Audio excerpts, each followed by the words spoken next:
നന്ദേട്ടാ. നമസ്കാരം. നമസ്കാരം. നന്ദേട്ടാ, ഈ നമ്മുടെ ഷർട്ട് ഊരി ശ്രീകോവിലിൽ പ്രവേശിക്കണം എന്നൊരാചാരം നിലനിൽക്കുന്നുണ്ട്. അത് മാറ്റണം എന്നൊരാവശ്യം ഉയർന്നു കഴിഞ്ഞു. നമ്മുടെ സന്യാസിമാരും ഒക്കെ ആ ആവശ്യം ഉന്നയിച്ചു കഴിഞ്ഞു. അത് ആലോചിച്ച് തീരുമാനിക്കണം. അപ്പോൾ അതിനെ എതിർത്തുകൊണ്ട് അത് വേണ്ട, ആചാരങ്ങൾ പാരമ്പര്യമൊക്കെ അങ്ങനെ തന്നെ തുടരട്ടെ എന്ന് പറഞ്ഞ് NSSും യോഗക്ഷേമ സഭയും രംഗത്ത് വന്നിരിക്കുകയാണ്. അത് വലിയ ആഴത്തിൽ പരിശോധിച്ച് എടുക്കേണ്ട തീരുമാനമാണ്. അവരതിനെ പൂർണ്ണമായിട്ട് എതിർക്കുകയല്ല, പക്ഷേ അവർ ഭാഗികമായിട്ടെങ്കിലും ഇതിനെ എതിർക്കുന്നുണ്ട്. അതങ്ങനെ ഹിന്ദുവിൻ്റെ ആചാരങ്ങൾ അനുഷ്ഠാനങ്ങളൊക്കെ അങ്ങനെ പെട്ടെന്ന് കയറി മാറ്റേണ്ട ഒന്നല്ല. ഇത് നിരുപദ്രവകരമായ ഒരാചാരമാണ്, ആർക്കും ഇതുകൊണ്ട് ദോഷം ഉണ്ടാകില്ല, അത് അങ്ങനെ തന്നെ പോകട്ടെ എന്നാണ് അവരുടെ നിലപാട്. അങ്ങ് ഈ വിഷയത്തെ എങ്ങനെ നോക്കിക്കാണുന്നു, പ്രത്യേകിച്ച് NSSൻ്റെയും യോഗക്ഷേമ സഭയുടെയും ഈ പ്രസ്താവനകളെ? ഞാനതിൽ എൻ്റെ പ്രധാനപ്പെട്ട സംഗതി ഒന്ന്, ഇത് പറയാൻ പിണറായി വിജയൻ ആരാണെന്നുള്ള ചോദ്യം എൻ്റെ മുമ്പിലാണ്. ഷർട്ട് ഊരണം എന്ന് പറയാൻ വേണ്ടി എന്നുള്ള വിവാദത്തിൽ വേണമോ വേണ്ടെന്ന് നിശ്ചയിക്കാൻ പിണറായി വിജയൻ ആരാണ്? കാരണം അവിടെ ഗുരുവായൂർ അമ്പലത്തിൻ്റെ തിരുനടയിൽ ചെന്നിട്ട് അവിടെയാണോ കൃഷ്ണൻ ഇരിക്കുന്നത്, അവിടെയാണോ ആ പുള്ളി ഇരിക്കുന്നതെന്ന് ചോദിക്കുന്ന ആളാണ് പിണറായി വിജയൻ. എന്ന് വെച്ചാൽ ഒരു നിശ്ചയം പുള്ളിക്കിതിനെ കുറിച്ചില്ല. അവിടെ അദ്ദേഹത്തിന് ക്ഷേത്രത്തിനകത്തെക്കുറിച്ച് നിശ്ചയമില്ല, നാലമ്പലത്തെക്കുറിച്ച് അറിയില്ല, അദ്ദേഹത്തിൻ്റെ ശ്രീകോവിലിനെ കുറിച്ച് അറിയില്ല, ക്ഷേത്ര ദർശനം എവിടെ നടത്തുന്നതെന്ന് അറിയില്ല, എങ്ങനെയാണ് തൊഴേണ്ടതെന്ന് അറിയില്ല. അങ്ങേർക്ക് മാത്രമൊന്നുമില്ല, നമ്മുടെ ദേവസ്വം ബോർഡ് മന്ത്രിക്ക് അറിഞ്ഞൂടാന്നേ. ഈ പറയുന്ന കിഴങ്ങന്മാർക്കൊന്നും അമ്പലത്തിൽ തൊഴേണ്ട എങ്ങനെയെന്ന് അറിഞ്ഞൂടാ. അങ്ങനെയുള്ള ആളാണ് കേരളത്തിൻ്റെ ദേവസ്വം വകുപ്പ് മന്ത്രി. അവരാരും ഇത് നിശ്ചയിക്കാൻ വേണ്ടിയിട്ട് ഹൈന്ദവ പ്രസ്ഥാനങ്ങൾക്കൊരു സംവിധാനമുണ്ട്. ആ സംവിധാനത്തിൻ്റെ അടിസ്ഥാനത്തിലാണ് ഇപ്പം ഞാനിത് ക്ഷേത്രത്തിൽ പോയിട്ട് ഷർട്ട് ഊരണമെന്ന് ചോദിച്ചാൽ ഷർട്ട് ഊരണ്ടെന്നാണ് എൻ്റെ വ്യക്തിപരമായിട്ടുള്ള അഭിപ്രായം. കാരണം ഞാനൊക്കെ ഉൾപ്പെടുന്ന ആളുകൾ ക്ഷേത്രത്തിൽ ഷർട്ട് ഊരണ്ട എന്നുള്ളതും അഹിന്ദുക്കൾക്ക് ക്ഷേത്രപ്രവേശനം പാടില്ല എന്നുള്ളതും ബോർഡ് തെറ്റാണെന്ന് വിശ്വസിക്കുന്ന ആളാണ്. പക്ഷെ അത് തീരുമാനിക്കേണ്ടത് പിണറായി വിജയനല്ല. അത് ശബരിമല പ്രശ്നം പോലെയാണ്. പിണറായി വിജയൻ അനാവശ്യമായിട്ട് വിശ്വാസികളും ഭക്തരും അവർ തീരുമാനിച്ചോളും. അതിനകത്ത് ഇയാൾ ഇടപെടേണ്ട ആവശ്യമൊന്നുമില്ല. അങ്ങനെ ഇല്ലയെന്ന് മാത്രമല്ലല്ലോ, പിണറായി വിജയനെ ചിന്തിക്കുന്നതിന് മുമ്പായിട്ട് തീരുമാനിച്ച ആളുകളാണല്ലോ വിശ്വഹിന്ദു പരിഷത്തിൻ്റെ പാവക്കുളത്തിൽ ക്ഷേത്രമുണ്ട്. ആ ക്ഷേത്രത്തിൽ അവിടെ അഹിന്ദുക്കൾക്ക് ക്ഷേത്രപ്രവേശനം ഇല്ല, അങ്ങനെ ആ പ്രശ്നമില്ലല്ലോ. അവിടെ യേശുദാസ് ഒരിക്കൽ തൊഴാൻ വേണ്ടിയിട്ട് വന്നിട്ടുണ്ടായിരുന്നു. യേശുദാസിൻ്റെ കൂടെ ഞാനാണ് കൂടെ പോയത്. അപ്പോൾ യേശുദാസിനോട് പറഞ്ഞു, അമ്പലത്തിനകത്ത് കയറിയ പ്രശ്നമാകുമോ എന്ന് ചോദിച്ചു. അപ്പോൾ ഇല്ലയെന്ന് പറഞ്ഞു. അദ്ദേഹം അവിടെ രവീന്ദ്രൻ മാഷിൻ്റെ വാർഷിക പരിപാടിക്ക് വേണ്ടിയിട്ട് വന്നതാണ്. 1-ാം വർഷത്തിനാണ് എൻ്റെ ഓർമ്മ. S രമേശൻ നായരും ഉണ്ടായിരുന്നു. അപ്പോൾ രമേശൻ നായർ പറഞ്ഞിട്ടാണ് ഞാൻ കൂടെ പോയത്. അകത്ത് ചെന്ന് സംസാരിച്ച് കഴിഞ്ഞപ്പോൾ പുഷ്പാഞ്ജലി കഴിക്കണമെന്ന് അദ്ദേഹം പറഞ്ഞു. യേശുദാസിൻ്റെ പേരിൽ പുഷ്പാഞ്ജലി കഴിക്കാൻ പാവക്കുളത്ത് ക്ഷേത്രത്തിൽ പ്രശ്നമില്ലപ്പാ, ഒരു ബുദ്ധിമുട്ടുമില്ല. അവിടെ അമ്പലത്തിൽ കയറി അദ്ദേഹം തൊഴുന്നു, അദ്ദേഹം ഷർട്ടഴിക്കുന്നില്ല, അദ്ദേഹം അവിടെ പുഷ്പാഞ്ജലി കഴിക്കുന്നു, ഒരു പ്രയാസമില്ല. അവിടെ തൊട്ടടുത്തുള്ള പച്ചക്കറി കട നടത്തുന്ന മുസ്ലിമുണ്ട്, അവിടെ വന്നിട്ടാണ് സ്ഥിരമായിട്ട് ആ അമ്പലത്തിൽ വന്നിട്ട് എല്ലാ ദിവസവും തൊഴും, അവിടെ കാണിക്കയിടും, അവിടെ വഴിപാട് നടത്തും. അത് മുസ്ലിം അവിടെ ചെയ്യുന്നുണ്ട്. സാധാരണ മുസ്ലിമിനും സാധാരണ ക്രിസ്ത്യാനിക്കുമൊക്കെ അവൻ്റെ പ്രശ്നങ്ങളുടെ അവൻ എവിടെയാണ് വരേണ്ടത്? നിറഞ്ഞ മനസ്സോടെയാണ് അവർ പ്രാർത്ഥിച്ചത്. നിറഞ്ഞ മനസ്സോടെ പ്രാർത്ഥിക്കുകയാണ്. അവൻ്റെ കച്ചവടത്തിന് വേണ്ടിയിട്ട്, അവൻ്റെ ജീവസന്ധാരണത്തിന് വേണ്ടിയിട്ട്, അവൻ്റെ കുടുംബത്തിൻ്റെ വളർച്ചയ്ക്ക് വേണ്ടിയിട്ട്, അവൻ്റെ കുട്ടികൾക്ക് വേണ്ടിയിട്ട് അവനൊന്ന് അമ്പലത്തിൽ വന്ന് പ്രാർത്ഥിച്ചു. ഇവിടെ എന്താ കുഴപ്പമുള്ളത്? ഒരു കുഴപ്പമില്ല. അങ്ങ് പറയുന്നതിൻ്റെ യുക്തി മനസ്സിലാകുന്നുണ്ട്. പക്ഷെ ഒരു ചോദ്യം, NSSും യോഗക്ഷേമ സഭയും ഇതിനെ എതിർക്കുന്നത് ഈ അങ്ങ് പറഞ്ഞതുപോലെ അങ്ങയുടെ അതേ സ്റ്റാൻഡാണ്, നിലപാടാണ് അവർക്കും. അതായത് ഇതൊന്നും ഈ ഭരിക്കുന്ന ആൾക്കാരോ ദേവസ്വം ബോർഡ് മന്ത്രിയോ ഒന്നും അല്ല തീരുമാനിക്കേണ്ടത്. ഇത് ഹിന്ദു സമൂഹം, വിശ്വാസികൾ, ഭക്തരായവർ ആണ് തീരുമാനിക്കേണ്ടത്. അവരത് ചർച്ച ചെയ്ത് തീരുമാനിക്കട്ടെ. അതുവരെ നിലവിലെ ഈ പാരമ്പര്യം അങ്ങനെ തന്നെ പിന്തുടരണം. പക്ഷെ എൻ്റെ ഒരു ചോദ്യം, ഇപ്പം നമ്മൾ അമ്പലത്തിൽ വിഗ്രഹത്തിൽ അഭിഷേകം ചെയ്യും. ഈ ജലം അമ്പലത്തിനുള്ളിൽ നമ്മുടെ തടപ്പള്ളിക്ക് മുമ്പിലായിട്ട് കിണറുണ്ടാവും. ആ കിണറ്റിൽ നിന്ന് വെള്ളം എടുത്തുകൊണ്ട് വന്നാണ് അത് പഞ്ചപുണ്യാഹമൊക്കെ ചെയ്തിട്ട് അഭിഷേകം ചെയ്യുന്നത്.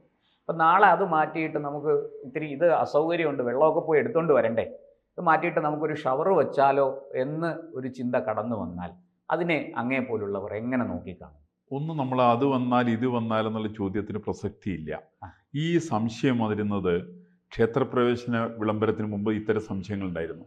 ആദ്യം അഹിന്ദുക്കളായിരിക്കുന്ന ഹിന്ദുക്കളുടെ പിന്നോക്ക സമുദായക്കാർ പാപം ചെയ്തതിൻ്റെ പേരിലാണ് പിന്നോക്കക്കാരായത് വന്നത്. അങ്ങനെ പാപം ചെയ്ത ആളുകൾ ക്ഷേത്രത്തിൽ വന്നിട്ടുണ്ടെങ്കിൽ ക്ഷേത്രത്തിൻ്റെ ശുദ്ധി മുഴുവൻ പോകുന്നു എന്ന് ഇണ്ടന്തുരുത്തി മലയ്ക്ക് ദേവനീലണ്ടെന്ന് ഒരുപാട് പറഞ്ഞിരുന്നു. അങ്ങനെ അദ്ദേഹത്തിൻ്റെ ഫാമിലി പിൽക്കാലത്ത് കമ്മ്യൂണിസ്റ്റ് ആയിട്ടുള്ള ഫാമിലിയാണ്. അദ്ദേഹത്തിൻ്റെ വീടാണ് കുറഞ്ഞ വിലയ്ക്കാണ് അവിടെ ചെത്തൊഴിലാളി യൂണിയൻ ആഫീസായിട്ട് കൊടുത്തത്. ഈ തിരുവിനി ഇത് ഏർപ്പാടാ. കേരളത്തിൽ കമ്മ്യൂണിസ്റ്റുകാരിൽ തന്നെ മറ്റേ ഭൂരിപക്ഷം വരുന്ന നമ്പൂരി സമുദായം ആരുടെ കൂടെയാണ്? കമ്മ്യൂണിസ്റ്റ് പാർട്ടിയുടെ കൂടെയല്ലേ? അവർ ചെയ്ത ഏർപ്പാടല്ലേ ഇതൊക്കെ? ഈ കമ്മ്യൂണിസ്റ്റ് പാർട്ടിക്ക് ഇക്കാര്യത്തിൽ വലിയ പങ്കുണ്ട്. ഇവർ രണ്ടുപേരും കൂടി കൂട്ടായിട്ട് ചെയ്തിട്ടുള്ള ഏർപ്പാടാണ്. പക്ഷേ ഹൈന്ദവ പ്രസ്ഥാനങ്ങളുടെ നിലപാട് അങ്ങനെയല്ല.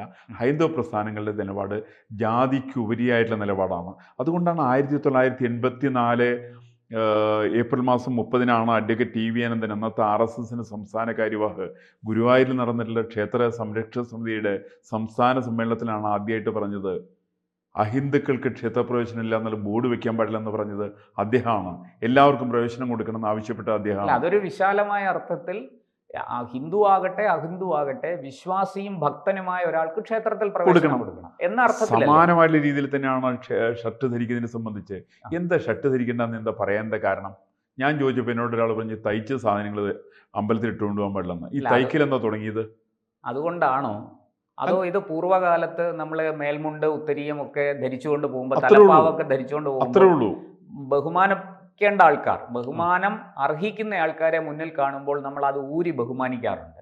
ഇപ്പോൾ ഉത്തരീയം അല്ലെങ്കിൽ മേൽമുണ്ട് ഇതെടുത്ത് അരയിൽ കെട്ടി നമ്മൾ ബഹുമാനിക്കും. മുണ്ടിൻ്റെ മടക്കിക്കുത്ത് നിവർത്തിയിടും. ഇതൊക്കെ ഒരു ആദരവിൻ്റെയും ബഹുമാനത്തിൻ്റെയും കൂടി ഭാഗമാണ്. അത് ക്ഷേത്രാചാരങ്ങളുമായി ബന്ധപ്പെട്ട് അതിന് മറ്റെന്തെങ്കിലും പ്രസക്തി ഉണ്ടോ എന്ന് അതിനെക്കുറിച്ച് അറിവുള്ളവരാണ് പറയേണ്ടത്, ഞാനല്ല. പക്ഷെ ഭഗവാന്റെ മുമ്പിൽ ഒരാൾ വരുമ്പോൾ അയാൾ ഇത്തരം ചേഷ്ടകൾ കാണിക്കണം നിർബന്ധമില്ല. കാരണം ഭഗവാൻ ആദരിക്കുന്നതിന് വേണ്ടി ഇത്തരം ചേഷ്ടകളല്ല അനിവാര്യമായിട്ടുള്ളത്. അയാൾക്ക് മുണ്ട് വേണമെങ്കിൽ ഭക്തിയാണ് വേണ്ടത്. അയാൾ നിറഞ്ഞ മനസ്സോടുകൂടി കൊണ്ട് ഭഗവാനെ തൊഴണം. നിറഞ്ഞ മനസ്സോടുകൂടി ഭഗവാന്റെ മുമ്പിൽ പ്രാർത്ഥിക്കരുതെന്നാണ് എൻ്റെയൊക്കെ പ്രശ്നമുള്ളത്. ഞാൻ പറയുന്നത് ഒരിക്കലും ഭഗവാന്റെ മുമ്പിൽ നിങ്ങൾ ഒന്നും അർത്ഥിക്കരുത്. ഭഗവാന്റെ സ്തുതികളാണ് ആവശ്യമുള്ളത്. അപ്പോൾ നിങ്ങൾ കീർത്തനങ്ങളൊക്കെ നോക്കൂ. ഹിന്ദു കീർത്തനങ്ങളിലൊന്നും അപേക്ഷയില്ല, അവിടെ അർത്ഥിക്കലില്ല. ഈ പ്രാർത്ഥനാ പ്രയോഗം പോലും ക്ഷേത്രങ്ങളിൽ ആവശ്യമുള്ളതല്ല. ക്ഷേത്രങ്ങളിൽ ആവശ്യമുള്ളത് ഭഗവാൻ നിറഞ്ഞ മനസ്സോടുകൂടി കൊണ്ട് സന്തോഷത്തോടു കൂടിക്കൊണ്ട് ഭഗവാന്റെ മുമ്പിൽ ഭഗവത് സ്തുതികൾ ആലപിക്കുന്ന സമയത്തുണ്ടാവുന്ന ഭാവാത്മകമായിട്ടുള്ള പ്രസൻറ്റബിളായിട്ടുള്ള ഒരു ഭാവം നമ്മുടെ മനസ്സിലും ഭക്തനിലും പ്രതിഷ്ഠയിലും രണ്ടിലും ഒരേപോലെ തന്നെ ഉണ്ടാവുകയാണ്. അത്തരത്തിൽ ഈ സങ്കല്പമാണ് ക്ഷേത്രത്തിലുള്ളത്.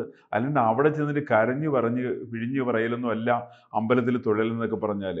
പക്ഷേ മനസ്സിന് സമാധാനം ആഗ്രഹിച്ച് അതീവ ദുഃഖത്തോടു കൂടി വരുന്നവർ അങ്ങനെ ചെയ്തു പോയാൽ അതൊരു തെറ്റല്ലല്ലോ. അതും തെറ്റൊന്നുമില്ല. പക്ഷെ അതുമാത്രമല്ല, അവിടെ ചെല്ലുന്ന സമയത്ത് ഒരിക്കൽ നമ്മൾ കേട്ടിട്ടില്ലേ, കുചേലൻ കൃഷ്ണനെ കാണാൻ വേണ്ടി പോയി. കൃഷ്ണനെ കാണാൻ പോയ സമയത്ത് കുചേല ഭക്തി പറയുന്നത് നിങ്ങളെ അവൽപ്പുതി കൊണ്ട് കൊടുക്കൂ, നമ്മളുടെ ദുഃഖത്തെക്കുറിച്ച് കൃഷ്ണനോട് പറയുന്നതാണ്. കൃഷ്ണൻ അവിടെ ചെന്ന് എൻ്റെ മുമ്പിലേക്ക് എത്തുന്ന കുചേലൻ കൃഷ്ണനാമം ജീവിച്ചുകൊണ്ട് എത്തിയതിനു ശേഷം ചെയ്യുന്നത് അവിടെ ചെല്ലുമ്പോൾ ഒരു സങ്കടത്തെക്കുറിച്ചിട്ടും കുചേലൻ്റെ മുമ്പിൽ ഉണ്ടായിരുന്നില്ല.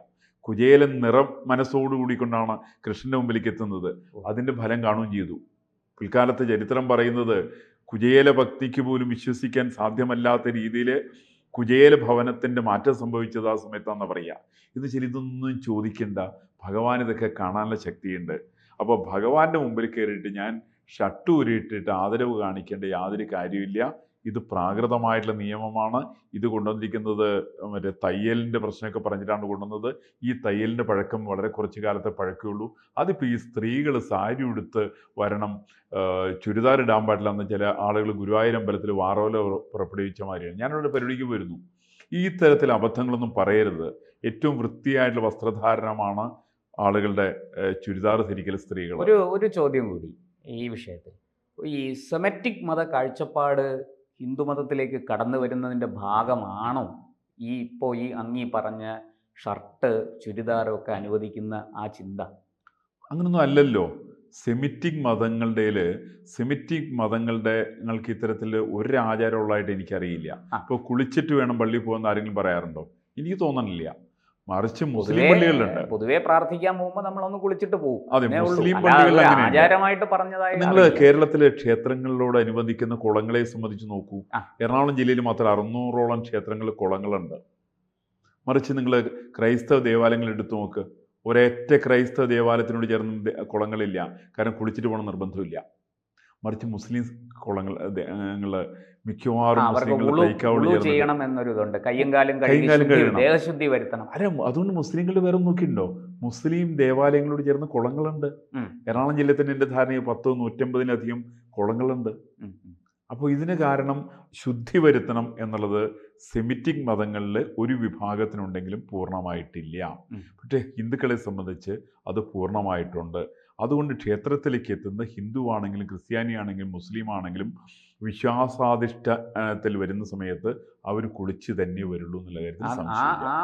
നിബന്ധനകളെല്ലാം പാലിക്കണം. നിബന്ധനകൾ അവർ പറയേണ്ട ആവശ്യമില്ല, സ്വയം അറിഞ്ഞ് ചെയ്തോളും. കാരണം മനുഷ്യന് വിവേചനാധികാരമുള്ളവരാണ്, വിവേചന ബുദ്ധിയുണ്ട്, അവരനുസരിച്ച് ചെയ്തോളുന്നേ.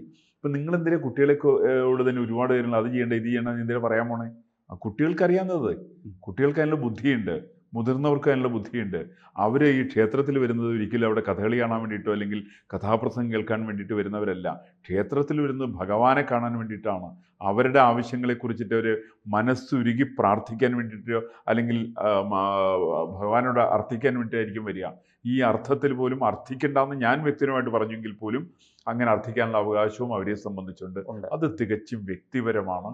അതുകൊണ്ട് ഏത് വസ്ത്രധാരണം വേണം എന്നുള്ളതിനകത്ത് ഒരു നിഷ്കർഷയ്ക്കും അടിസ്ഥാനമില്ല.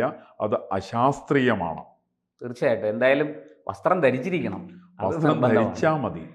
മറ്റേ ഇന്ന വസ്ത്രം ധരിക്കണം, ഷർട്ട് വെക്കേണ്ട കാര്യമില്ല. അതുകൊണ്ട് നിങ്ങൾ ഒന്ന് ആലോചിച്ച് നോക്കുക, എന്തുകൊണ്ടാണ് കേരളത്തിലെ ചെറുപ്പക്കാരായിരിക്കുന്ന ആളുകൾ ജോലിക്ക് പോകുന്ന സമയത്ത് മറ്റ് പഠനത്തിന് പോകുന്ന സമയത്ത് സമീപത്തുള്ള ക്ഷേത്രങ്ങളിൽ നിന്നിട്ട് പുറത്ത് നിന്നിട്ട് ഇങ്ങനെ ഈ ഒരു ഏർപ്പാടുണ്ട്. ഈ സാധനത്തിൻ്റെ കാരണം എന്താണെന്ന് വെച്ചിട്ടുണ്ടെങ്കിൽ അമ്പലത്തിനകത്ത് കയറാൻ പറ്റാത്തതുകൊണ്ടാണ്. ഇവനകത്ത് കയറാൻ ഒന്ന് അനുവാദം കൊടുത്തു നോക്കൂ.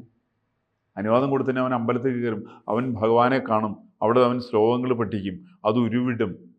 അപ്പോൾ അത് ഇപ്പം നല്ല എക്സാമ്പിളാണ് എറണാകുളത്ത് കലൂര് പാവക്കുളൻ ക്ഷേത്രം. പാവക്കുളൻ ക്ഷേത്രം കരുത് ചെണ്ടകൊട്ടി ആരെയും അറിയിക്കുന്നൊന്നുമില്ല. പക്ഷെ അവരിത് 10, 30, 40 വർഷമായിട്ട് അവിടെ നടപ്പിൽ വരുത്തിയതാണ്. ഞാനതുകൊണ്ട് ശ്രീനാരായണ പ്രസ്ഥാനത്തിൻ്റെ SN ട്രസ്റ്റിൻ്റെ സ്വാമിജിയോടും എനിക്ക് പറയാനുള്ളത്, ആദ്യം അങ്ങ് ചെയ്യേണ്ടത് അങ്ങയുടെ ദേവാലയങ്ങളിൽ ഇത് ആദ്യം അങ്ങ് ഇംപ്ലിമെൻ്റ് ചെയ്യണം. അതിനുശേഷമാണ് ഇപ്പം അങ്ങടക്കം നടത്തിയിരിക്കുന്നത് കേവലം ഒരു എന്താ പറയുക, ഒരു പബ്ലിസിറ്റി സ്റ്റണ്ടിൻ്റെ ഭാഗമായിട്ട് മാത്രം കാണാം. അതിന് പിണറായി വിജയൻ വിനിയോഗിച്ചത് നേരത്തെ സൂചിപ്പിച്ചുള്ള ചില കൊലപാതകങ്ങൾ നടന്നിട്ടുള്ള ശിക്ഷകളുടെ പശ്ചാത്തലത്തിൽ വന്നിരിക്കുന്ന ശ്രദ്ധ ഡൈവേർട്ട് ചെയ്യാനുള്ള ശ്രമത്തിൻ്റെ ഭാഗം മാത്രമാണ്. തീർച്ചയായിട്ടും നമുക്ക് ഇപ്പോൾ ഷർട്ട് വിവാദം ഇങ്ങനെ കൊടുമ്പിരിക്കൊണ്ടിരിക്കുകയാണ്. ദിവസങ്ങളായിട്ടും അത് അണഞ്ഞിട്ടില്ല. അത് ഇങ്ങനെ മുന്നോട്ട് കൊണ്ടും കൊടുത്തും മുന്നോട്ട് പോവുകയാണ്. നമുക്ക് ഇനിയും ഇതിന്മേൽ നിരവധി ചർച്ചകൾ നടക്കേണ്ടതുണ്ട്. ഈ പറഞ്ഞതുപോലെ പല സന്യാസിമാരും പറഞ്ഞത് വരട്ടെ, ഈ ചർച്ചകൾ വരട്ടെ, ഇതിൻ്റെ ശാസ്ത്രീയമായ യുക്തിസഹമായ വിശ്വാസത്തിൻ്റെ മേഖലകളും സ്പർശിച്ചുകൊണ്ട് ധാരാളം ചർച്ചകൾ നടക്കട്ടെ. എന്തായാലും എല്ലാ കാലത്തും ഹിന്ദു നവോത്ഥാനത്തിന് നേരെ മുഖം തിരിച്ചിട്ടില്ല. അതുകൊണ്ട് നമുക്ക് ഈ കാര്യത്തിൽ എന്താണ് സംഭവിക്കുന്നതെന്ന് നോക്കാം. ഭക്തസമൂഹം ഇതിനെ ഏറ്റെടുത്തു, അത് സ്വാഭാവികമായിട്ട് മാറിക്കൊള്ളും. അത് ആചാര വിചാര വിപ്ലവമാണ്, അതങ്ങനെ സംഭവിക്കും എന്നാണ് അവരുടെ നിലപാട്. എന്തായാലും നമുക്ക് കാത്തിരിക്കാം. തീർച്ചയായിട്ടും. ശരി, നമസ്കാരം.